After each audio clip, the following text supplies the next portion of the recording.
Hey, what's going on, everybody? So I think I found the best faction or alliance war and guild build.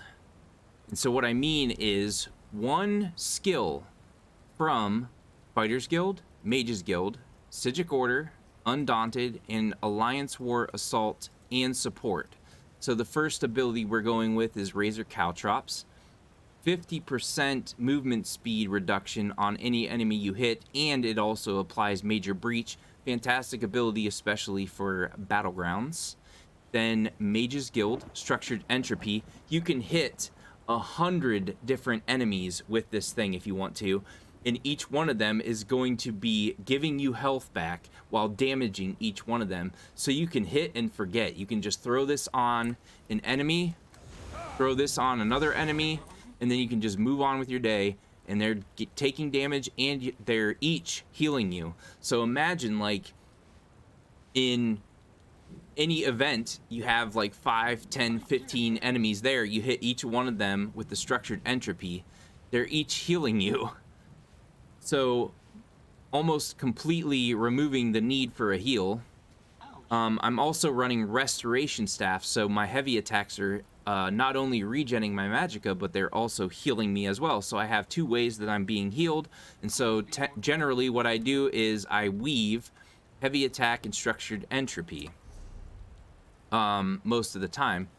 But I'll be throwing the Razor Caltrops out first, and then from the Undaunted skill line, activating the Spiked Bone Shield. So we have a lot of damage absorption going on right there, and then we cast the Structured Entropy. So we throw the Razor Caltrops, activate the Bone Shield, Structured Entropy, heavy attack, move on to the next enemy, Structured Entropy, heavy attack.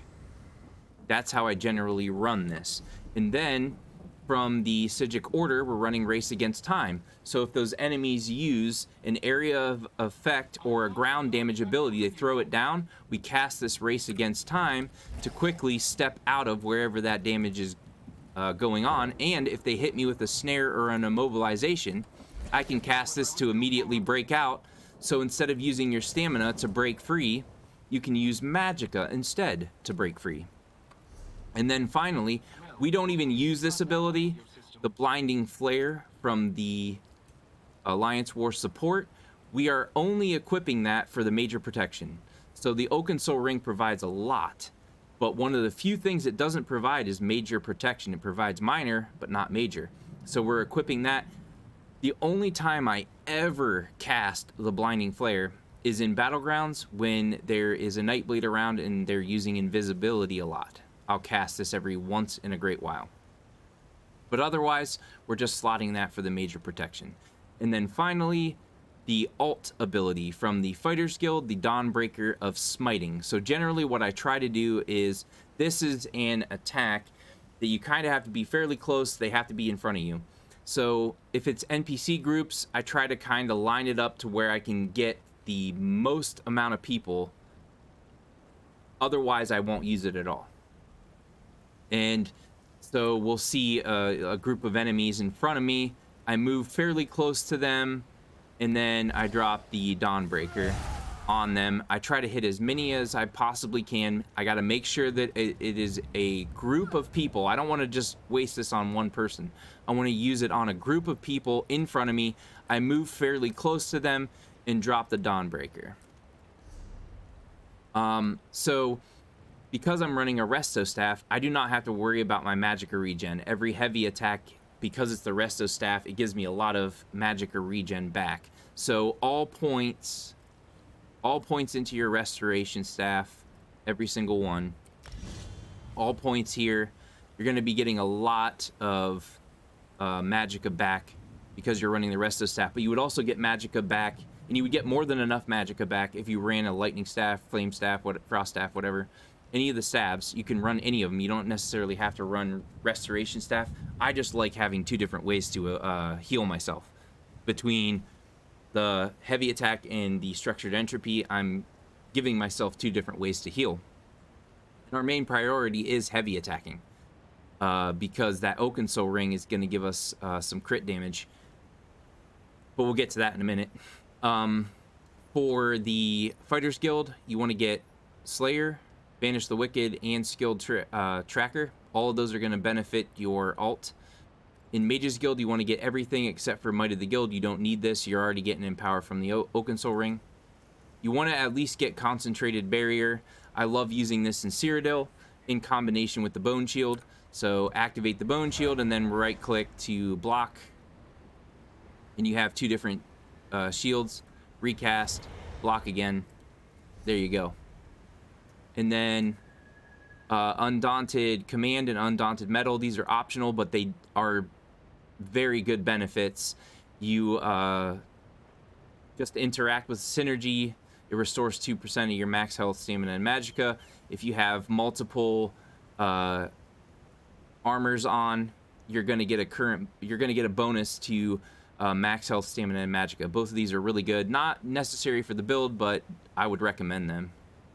And then Assault and Support. If you're planning on spending some time in Cyrodiil, you definitely want to put points into all these passives, but the biggest one here, also just a recommendation, not necessary for the build, but if you're a new character, new player, or you have a mount that you haven't put that many points into the mount speed, then get the Continuous Attack. This unlocks at level 3 Assault, and it will give you Major Gallop, increasing your mount speed by 30%.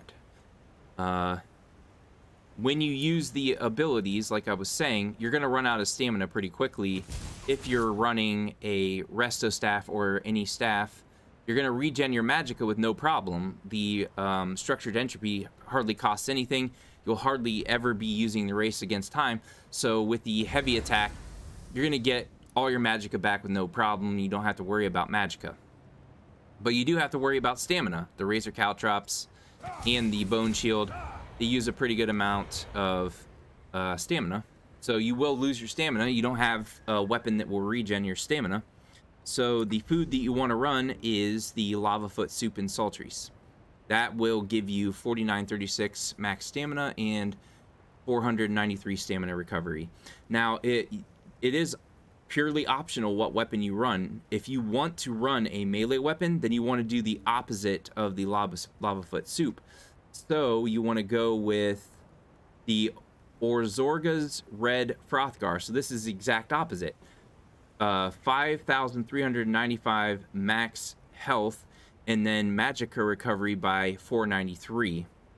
So you're not getting that max stamina, you're getting max health, but you're getting magicka recovery instead of stamina recovery. So that's the recommendation if you're running melee weapons. The Lavafoot Soup be the recommendation if you're running any stabs, any ranged weapons besides the bow, of course. The bow would fall under stamina. You would want to run this with the bow as well. So two options there. You don't necessarily have to run the regen staff. Like I said before, I just like the two options to heal. And then I put all 64 points into health because this is scaling my Bone Shield. My Bone Shield scales off of my max health. So all 64 points into health. I don't have to worry about magicka. I don't have to worry about stamina because of my food. I can regen with the Resto Staff for magicka, food for stamina. All 64 points into health. That's going to make your Bone Shield even better. For Mundus Stone, we're running the Thief. Mundus Stone increases your weapon and spell crit strike by 15-17. This is incredibly effective with our armor sets. So the big thing about this is how much crit damage I can do with 5 pieces of Sergeant's Mail in combination with the Oakensoul Ring. It hits so unbelievably hard when you crit. And then the second armor set, I went with Order's Wrath, but that's kind of optional. If you go with Khajiit, you'll be getting some critical damage, critical chance, stuff like that, so you don't have to worry so much about it. But it's not a big deal. You can do really any class, any race. It doesn't matter what you're doing with this build overall. But if you like a second armor set that you find something you like better, it's not 100% necessary. like the 5 pieces of Sergeant's Mail with the Oakensoul, that is necessary. But Order's Wrath, I just really like the 5-piece bonus, critical damage and critical healing by 8%. And then we put a Slime Crawl on there because it gives us an additional crit chance. So now my spell crit is above 50%. That's what I wanted personally. Not absolutely necessary, but it does help. I'm going to be critting a lot. And because of the Sergeant's Mail Oakensoul Ring combination, I'm going to be critting for a heck of a lot of damage. So that's what we want. So, Razor Caltrops, Bone Shield, Structured Entropy, Heavy Attack, Move On, Heavy Attack, Structured Entropy, or Structured Entropy, Heavy Attack, doesn't matter. But what you want is that health coming at you. And then if you hit them for a few, then the Sergeant's Mail is going to start taking effect. There was a 12k crit, 13.4k crit, another 13.4k crit. And then this is a more regular NPC. I was getting 17k on this guy earlier. But you get the idea. Incredibly high crit with absolutely no champion points equipped. Which brings us to the next one, the champion points. So, like I said, I don't have any champion points in here, but for PvE content for this build, I would go in here and put at least 10 points into critical chance. We already have the critical chance that we want, but if you want more, just put 20 points into critical chance. But you're going for Fighting Finesse unless you chose the Khajiit. Also, people are probably going to ask, what class would I go for? I would probably go for Nightblade over anybody else if I were to pick one for this specific build. I'm running a Templar Nord, but that's because I like Templar Nord. That's just my personal preference. But if you were to ask me, I would go Khajiit, Nightblade. But if you go with a Khajiit, you might not necessarily have to go with Fighting Finesse. If you don't run Khajiit, then get Fighting Finesse. Then get Wrathful Strikes. And then go into Extended Might. Get all of the offensive penetration. That's really, really good to have. And then you're going to want to work your way down to War Mage. All 30 points into War Mage for another 100 weapon and spell damage. And then this is the most important one out of all of them, in my opinion, because you're concentrating on being a heavy attack for that incredibly high crit damage from Sergeant's Mail and Oakensoul. This is going to further increase your heavy attack damage by 20%. Super, super important ability. And then you can pretty much do whatever you want with the other abilities, but my personal recommendation is to go into Staving Death and to go into Mastered Curation. You want 20 points into Healing Taken and 20 points into Healing Done. This is going to help a little bit, but not by much, but it will help with the Structured Entropy. And then also for Structured Entropy, Swift Renewal. Increase your Healing Done with Healing Over Time effects by 2% per stage. This is actually going to scale the Structured Entropy up even more. So really, really good. Increases a lot of things. And then because this was mainly Structured Entropy, this one in here in the fitness is going to be mainly Bone Shield. So we're going to want to put some points to make our way up to Shield Master and Bastion. Both of these are going to significantly improve your Bone Shield. This is going to reduce the cost, and this one is going to increase the effectiveness. So with one, we're going to reduce this from $35.99 to somewhere around a little over $3,200. And then we already have over 10,000 damage absorption coming from this Spiked Bone Shield because we put all 64 points into health. It's going to take that up even higher. So prioritize getting to these two as soon as possible. Then you're going to come over here and you're going to get the rejuvenation. You're going to want to have that health magicka and stamina recovery. And then you're going to want to fortify yourself. By this time, you're going to have more than enough maximum health. You do not need to put any points into Boundless Vitality. Just ignore that. Because we already have over 32k as a DPS. That's pretty good. And then you're going to get a little bit more from the champion points just from speccing into Hero's Vigor to get the Shield Master and Bastion. And then finally for the craft, I always do all 30 points into rationer. That's going to extend your food and drink buff by 30 minutes. That's a lot of time, a lot of extra time before you have to reactivate your food.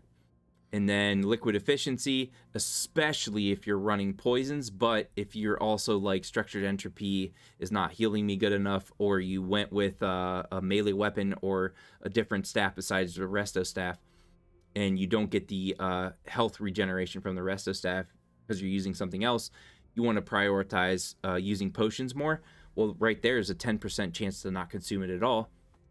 And then the final one's just a personal preference. I always do 50 points in the Steed's Blessing because I do not like a slow character. And so that's it for the build. Hopefully you guys enjoyed this and you found it informative. I think I got everything. I don't think I'm missing anything. But let me know in the comments if I missed anything, and I'll answer any questions you guys have. Like, comment, share, subscribe, and I'll see you guys in the next one, all right? Laters.